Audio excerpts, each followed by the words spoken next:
Alright folks, today we are going to make a bubble wand. So we're going to do a little bubble party next time we have a sunny day. I want to 3D print these. So you're going to go to Tinkercad, click on Create, choose 3D Design. And what is the first thing that you should do when you're making a new Tinkercad design? That's right, name it. Okay, go up here to the name, tap on that, call it your name, and this one is going to be called Bubble Wand. Okay. All right, so I'm going to show you how I do it. You can copy me exactly. You can make it totally unique and on your own, as long as it's roughly the same dimensions so they're not too big. Okay, so we need basically the wand part, the handle. So I'm going to bring in a square. I'm going to make it short. I'm going to make this about 2 millimeters tall. 2 millimeters is pretty good. Again, you can tap on that or you can type the number. Okay, you can just drag either way. And we are going to make this, let's go 50 millimeters. Let's go 60 millimeters long. But we want it to be kind of skinny. Okay, so we're gonna make it 2 millimeters tall, 60 millimeters long, and about 10 millimeters across. Okay, this is gonna be our handle. Okay, so we're gonna do something at both ends. So we can dip this into a cup and get bubble solution, blow bubbles. This is gonna be where you hold it. If you want, you can totally do stuff like you can put a name on here. Okay, so if you wanted to, call this your name. Remember, you can change text by clicking this little down arrow. Kind of like we did with a bookmark. Okay, so I could say Myers, and then I could change this to a hole tool, and I can make it quite a bit smaller so it's going to fit. You don't have to do this if you don't want to, but it will make it a little bit easier to see whose is whose. So that you don't have to worry about finding yours, and if yours looks just like somebody else's, that kind of thing. Just kind of eyeball it. You could totally use the align tool. Those of you who haven't figured out the align tool, the way this works is you click on two things, and there's this tool up here that says align if you hover over it. What this will do is this will say, where do you want to meet these in the middle, basically.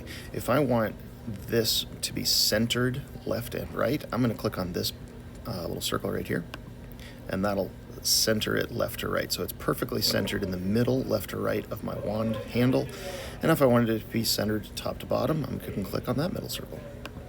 And now it's perfectly centered. So you could eyeball it if you want. That tool is helpful, but can trip you up a little bit. And we want this to cut. So I'm going to select them both. Oops, let's see, get out of that, select them both, and let's go ahead and group them. And I know some of you are saying, but Mr. Myers, the E in your name is gonna get cut off. Yeah, I know, that's gonna fall out. I'm okay with that. I'm just gonna move on. Remember, you could, just like we did the bookmark, you could have it not cut through all the way. You could have it go through just halfway, so it's embossed, embedded, whatever. So we've got that. That looks good. Now we need stuff on both ends. So I'm going to scoot over here, and I'm going to bring in let's do a cylinder. And let's make this, let's see, 20. Let's make this 40 by 40. I think that is going to look pretty good. So I'm changing this to be a 40 millimeter circle.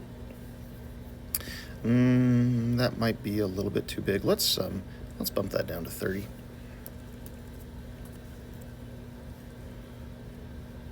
I think that will fit a little bit better, and that'll fit in the cups. All right, so we also need to make it 2 millimeters tall, so it's the same as my wand handle. And then just go ahead and kind of move it down, make sure that they are attached, okay? And then we can go ahead and group them. Choose the two, choose the group tool. There we go.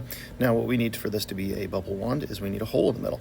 And we could totally just bring in a circle, bring in a sphere, something like that, and then we could group them. But the problem, oops, gotta move that down just a little bit. Oops. Because I put it on top. I'm going to take this off here. I'm just going to show you what not to do. That looks like it's going to work. The problem that we found is that because this is so smooth, the bubble solution doesn't want to cling to that, and so that doesn't work very well.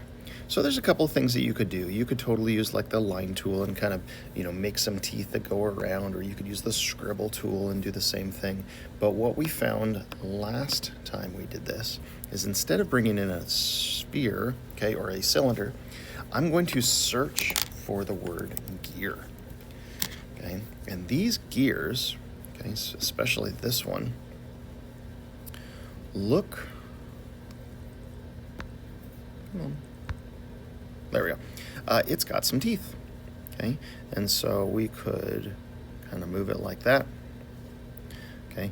Remember, you can just eyeball it, or we can center this using the align tool, okay? But I'm gonna make this a little bit bigger first. This one I'm not gonna worry too much about the size, but I am going to try to make it fit kind of like that. We don't want it to go all the way to the edge, okay? So maybe that should be a little bit less, maybe 22. But we definitely want to have it cut all the way to the edge, okay? Because we want some plastic there to hold onto the bubble solution. But I'm going to align it. I'm going to make it centered. Again, you could do this, just kind of eyeball it with your arrows, or you can tap on the two things, choose the align tool up here, and we want it centered left to right. So I'm going to click on that little circle right there. And that looks pretty good, but it looks like it needs to move down just a little bit. There we go. Now I need it to cut. So I'm going to turn this into a hole tool. And I'm going to then align my two things, or excuse me, group my two things. And it takes a second to cut. And there we go. I bet I could do a better job. Looks like it's not quite centered. Okay, but I could go back and fix that, but I'm not going to for the sake of your time. So that is fully functional. And then on the other end, do the same thing, but do maybe something different. Maybe you want to do a heart shape. Okay, so we could do heart. And you could bring in something like this. And I could turn it around. It doesn't look that. Come on. Oh, it looks like my thing is frozen. Okay. Doesn't want to. There we go. Didn't want to turn. Same thing. You can then make it 2 millimeters tall. So it's the same as the handle. Group them. Okay. Maybe I want to change it back to red. I was kind of digging the red. I know it doesn't matter when you print it, but I like the way the red looks. And then you could bring in another heart and kind of do the same thing. You can rotate it, maybe make this one a little bit smaller, maybe make it like,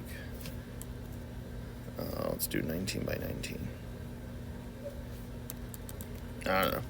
You don't have to do a heart, you don't have to do the shape, you can do whatever you want, but I am going to just kind of cut that and group them just for fun. And there we go. Again, I could probably do a better job of that, but it looks like a little bit more fun handle than just a circle. Okay, you can do whatever you want. There we go. Okay, so I do want to 3D print these. So once you are done, and again, make sure that it's exactly what you want. If you didn't like the way that looks, remember, you don't have to go undo a whole bunch of times. You can always ungroup the thing. Okay, we can ungroup stuff, and now you can group them back together. Okay, if we choose the ungroup button, you get your parts. Okay, whatever, but you get the idea. Oops, I went too far. There we go. You get the idea. When you are done, if you are able to turn in STL files, if you can't, just take a screenshot and put it in a Google Doc, and we'll get that STL file turned in as soon as possible. But if you are able to, if you're one of those people that Google Classroom works for you, yay, click Export, choose STL.